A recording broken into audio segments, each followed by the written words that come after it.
This podcast is the third episode of a series on the experiences and careers of North Pacific Army generals. It seeks both to inform and to inspire you to join the NPA. Today we'll be interviewing NPA General QuietDad. Welcome to the show, QuietDad. Good evening and hello to all of you. I'd like to start by asking you how you got started in the North Pacific Army. How soon after joining the North Pacific did you get involved? I actually was involved with the NPA when I was Minister of Defense for the South Pacific. We used to do joint ops all the time. I knew Gladio, I knew McMasterdonia very well. And due to game time events, as a good friend of mine came to TNP and became delegate in Raven, Gladio, who was Minister of Defense at the time, ended up having an issue with nation states itself and had to be suspended. And Raven asked me if I would come on over into the North Pacific and become Minister of Defense for his first term as delegate, because he didn't really know anybody at the time, and I agreed. So I am one of the few people in the NPA who actually came into the NPA as a general. And so there was never a point where you had to take an officer's test or anything like that because you were already fully initiated, essentially. Correct. And I was a general, and I was well known in gameplay at the time. I mean, it's not that I was a newbie to gameplay or anything like that, and I knew the NPA very well. I knew everybody in it, so there was not an issue there. To make everybody happy, I ended up within hours of coming into the NPA, I did set up a small op and did my officer's test first day into the NPA, just to make the regional assembly happy and keep the people who were going to complain quiet. And there's a formal application. I went through the whole process as I came into TNP and got it all dealt with in a matter of 2 or 3 hours. That's pretty incredible. So between the time when you came into the NPA as a general and becoming Minister of Defense, how long did that process take, and do you recall any memorable operations in that period of time? No. When I first came in, I was replacing. I wasn't replacing. I was holding the place for Gladio at the time, and we were fairly active during the minors, and it was just simple minors every day. We haven't really done anything in the NPA of epic proportions in a long time. I mean, we've shown skill by massive tag raids and massive detag raids and all of that, but there was nothing major that I remember. When you ended up becoming Minister of Defense, can you walk us through sort of the political environment at the time, why you were chosen for the role, and who was delegate?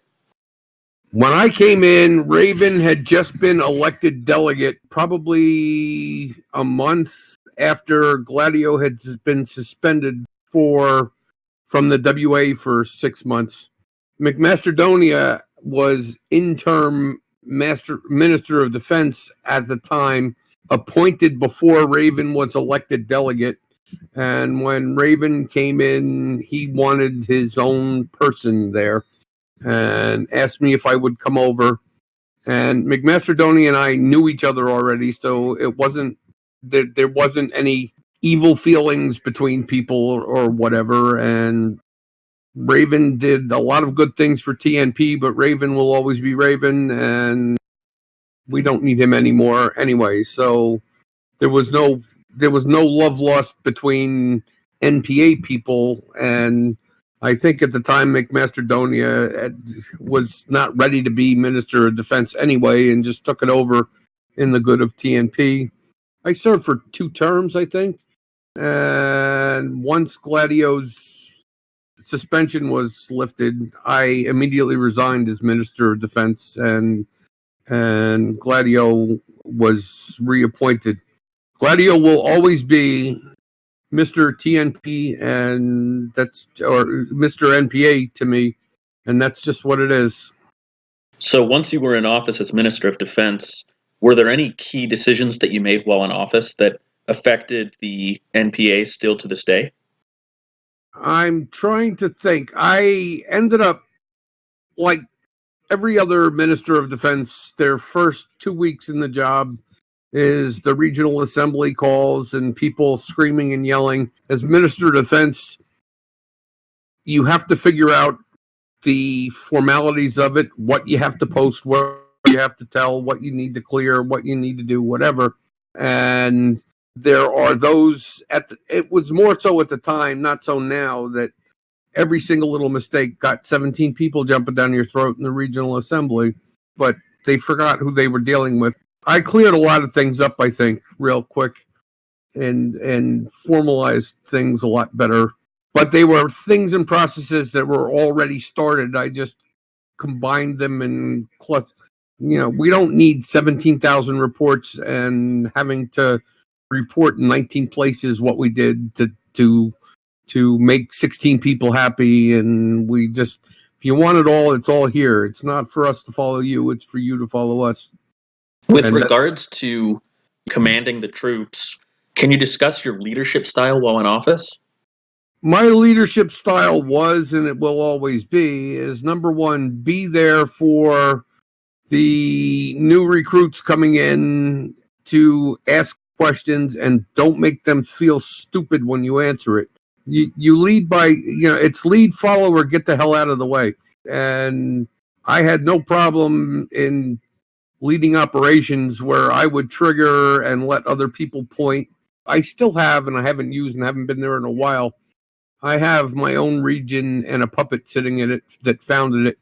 And before people jumped into figuring out, a lot of people didn't want to point because they were unfamiliar with regional administration. I had no problem inviting them to put a puppet in my region, making them an RO or making them delegate for 3 or 4 days to play with the regional administration and screw up my region, as practice and whatever. So there wasn't any problem there. So people were confident. There was never anybody who went into their first op unprepared. It's just like we do it today, sort of. Time has changed. The NPA of today is not the NPA that I first started in. What are the notable differences that you see? Tradition is gone, and when I first started in the NPA, if you jumped without flying the TNP flag, it was a big, big deal.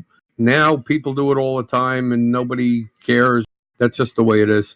You mentioned earlier, you were talking about how one of the biggest parts of your leadership style is working with new recruits to bring them on board and make them feel comfortable. I was going to ask you about under Darkania's reign as Minister of Defense, or during his second term in office, rather, he created the role of warrant officer in part to help ease that transition.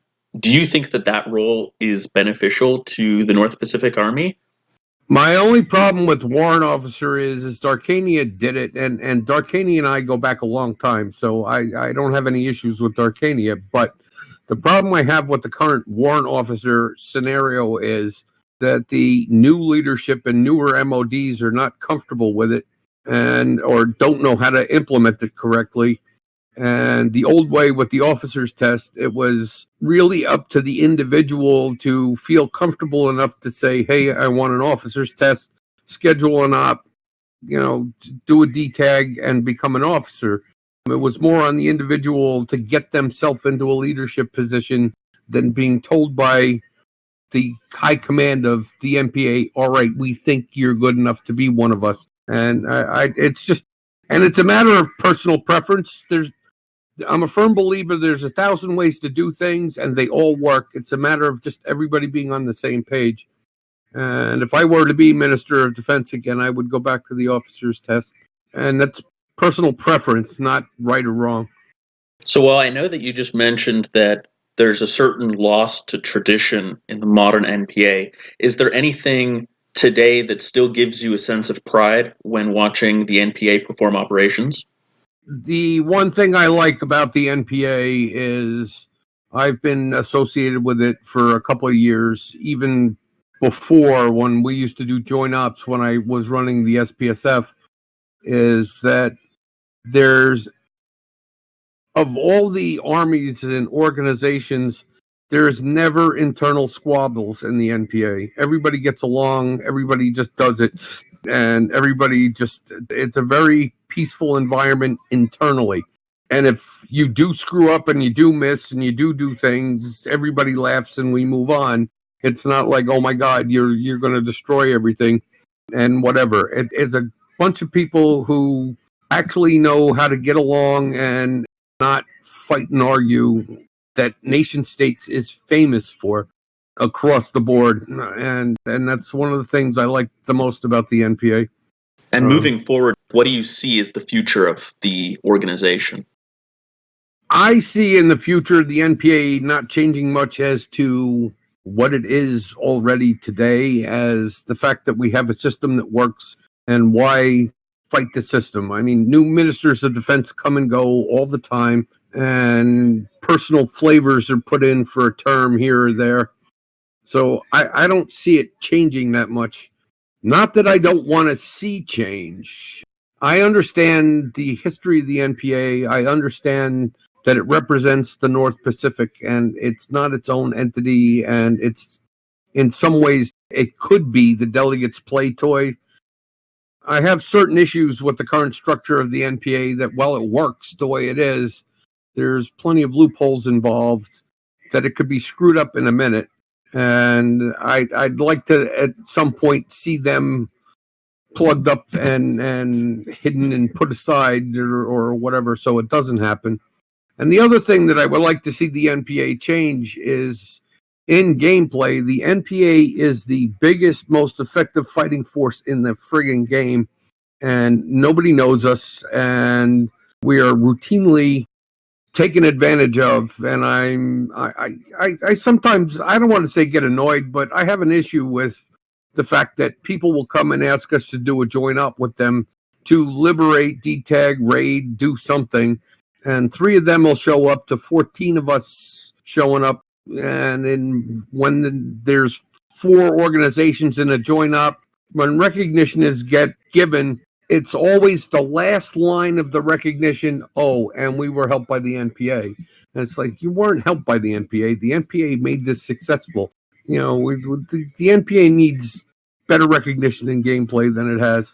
And I think there are ways to do that and get us known, but I don't know that the NPA and the current TNP Executive Council and Security Council are going to be totally 100% on board with that.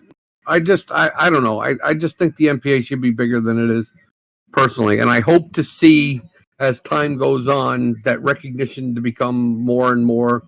And the only way you're going to do that is to get the NPA more active and more involved.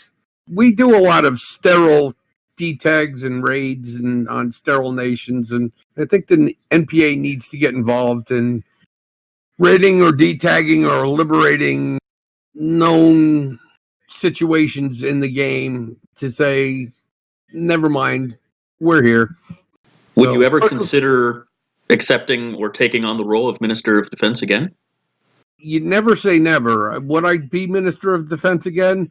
There's always that possibility. It really would depend on who the delegate is and how well I can work with them and the freedom it would give and the whole 9 yards.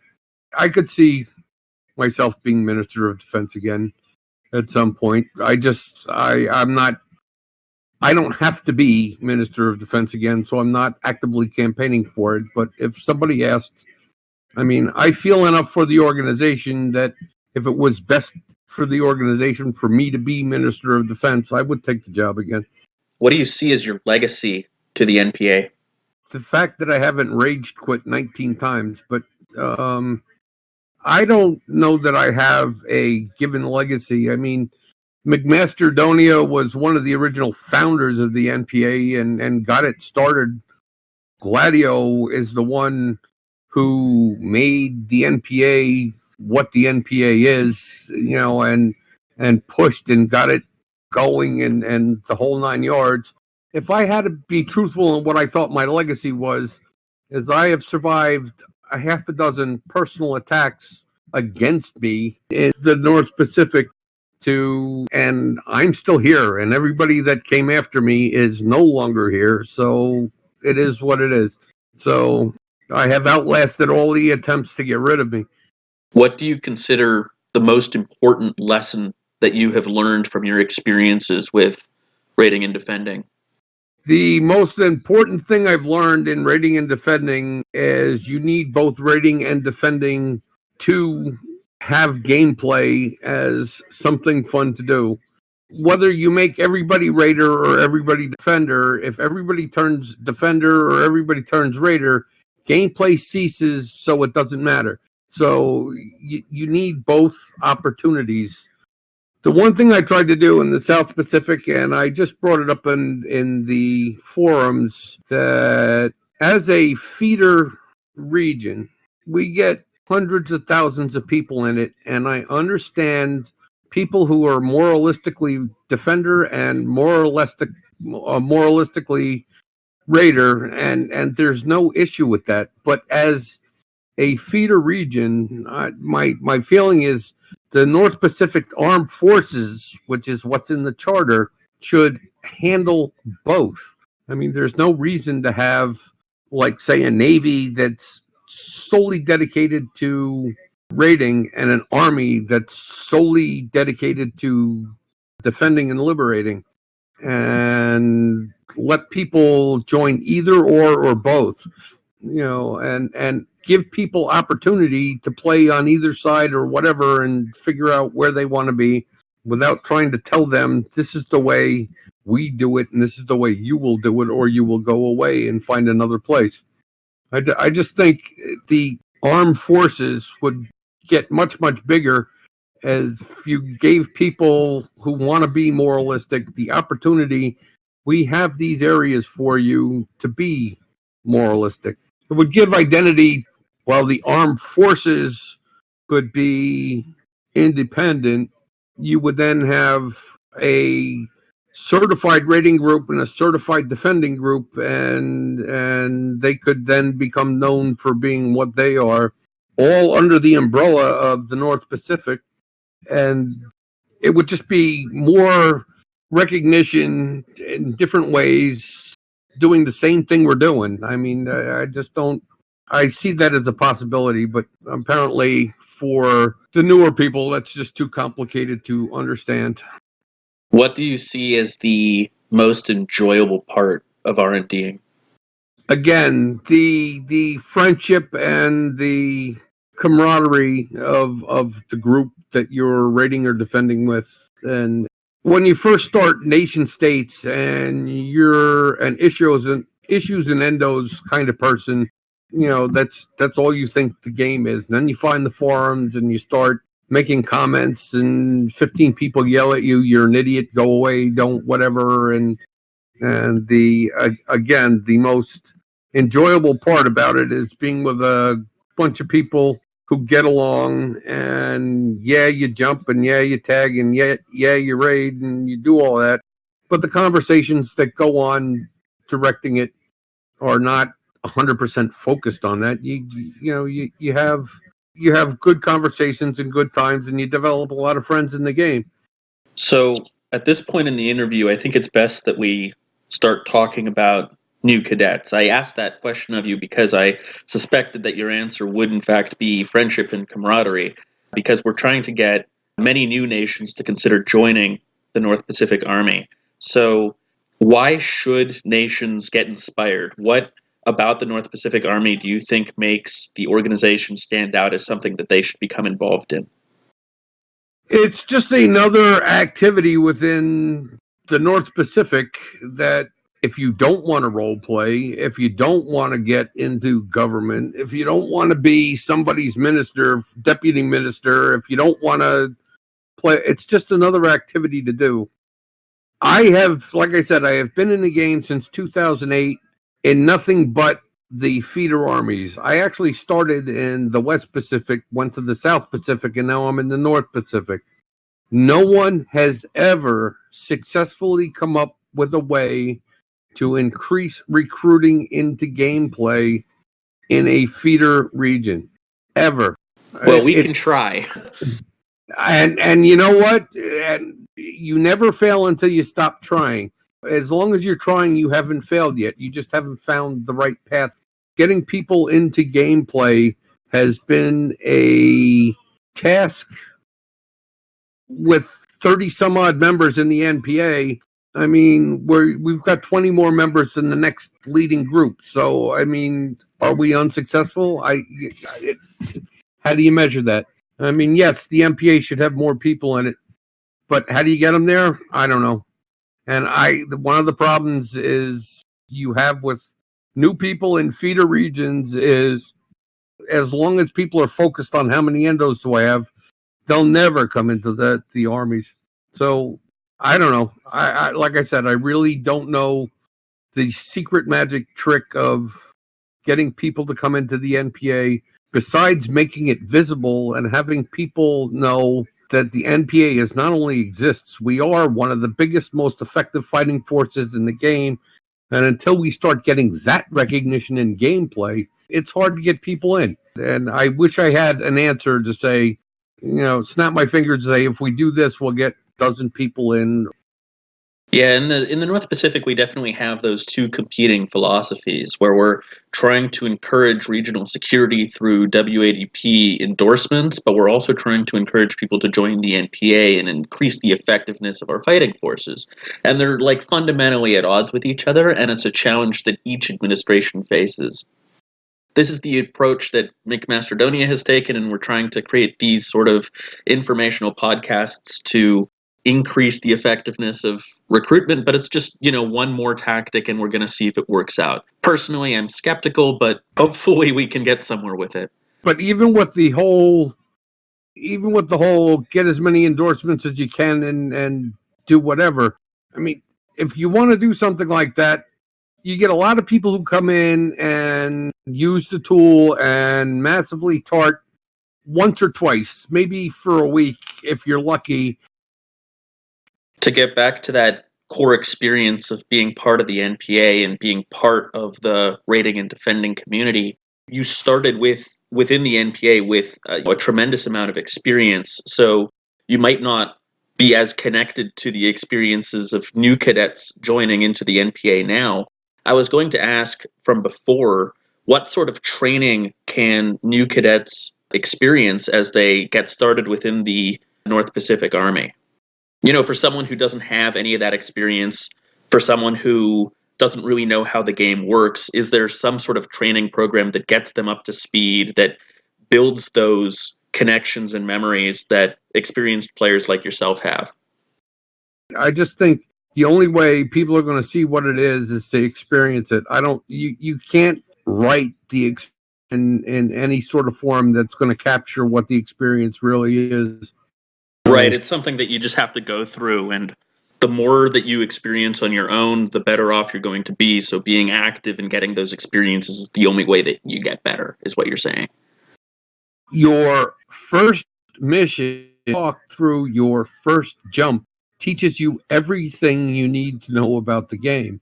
When someone teaches you how to apply two puppets to the NPA and use one and then switch in the middle of an update to another one and do a second op, and then you know everything there is to know about the game. So how do you wrap the rest of the experience around very simplistic knowledge to become effective as a soldier into the total experience? How do you write into the documentation, calling Malfi the Rat Boy and Barbarino pinging everybody, and you cannot write that into a training manual or an advertisement. It's not possible. Right. So with that said, if you could offer one piece of advice to any new cadet, what would that be? Prove yourself first before you start telling us everybody, whatever. You're going to make mistakes. You're going to get laughed at. Don't take it personally. We've all made mistakes. We've all gotten laughed at. As a senior leader in the NPA, I still get laughed at when I make mistakes, and you just can't take it personally. It's just, oops, welcome to being human. And that's just the way it is. So, come into it with a sense of humor and without fear that people are going to think less of you if you make a mistake, because we all make mistakes. Don't worry about it. That's why they're called training missions. That's what they're for. Make the mistake during a training mission. Again, you never get the experience of the NPA until you actually perform an op or get involved in a few. So, and the experience of doing an op and taking over a region and the whole 9 yards is you can't successfully describe it to get somebody to want to do it. You got to do it before it happens. All right. So with that said, do you have any final thoughts that you'd like to add to this podcast? Yeah, just to let you know, with everything I've talked, I'm totally for the NPA. I'm glad I came and became part of this organization. It's a great organization. Hail the NPA and hail everybody, and don't be afraid to ask questions, because if you don't ask the question, you'll never know the answer. But most of the people in the NPA will be glad to answer questions, glad to show you around, glad to invite you on the server, and don't be afraid to reach out to any one of us. All right. Thank you so much for taking the time to be on the show, QuietDad. Your advice and the thoughts that you contributed were definitely very interesting to listen to. And I hope you have the best rest of the day that you can have. You too.